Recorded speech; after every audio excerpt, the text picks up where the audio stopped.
Hello, magandang araw muli sa lahat ng partners ng Team Philippines.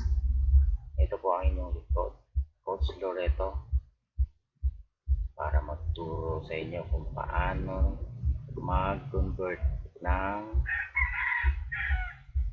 EC to DC.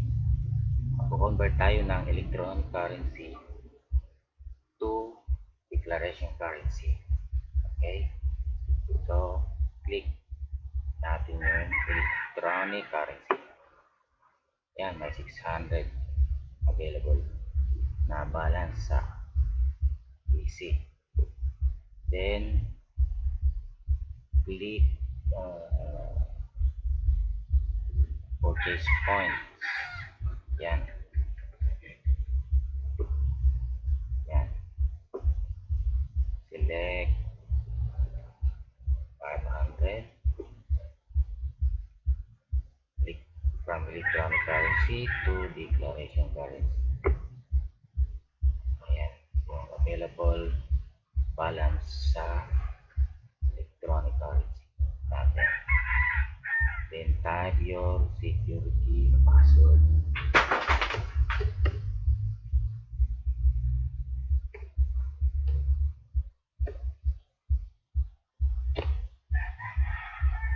Then click submit. Please review your request information and click the confirm button to proceed with the request. Okay, amount 500, transaction details from electronic currency to declaration. Okay, then click confirm. Yung successful. Your request has just been completed. Ayan na siya. Naging 100 na lang yung electronic currency.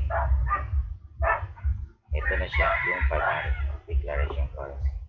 So, itong 500 declaration currency na-convert ninyo is pwede ninyo itong ibenta sa ating upline para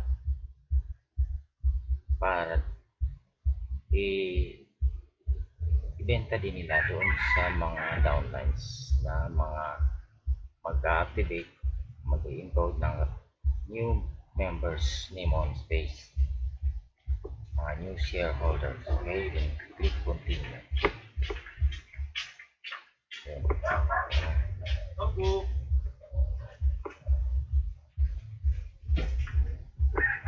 Okay, hanggang sa muli mga partner. Ito po ang inyong online coach, Coach Loreto.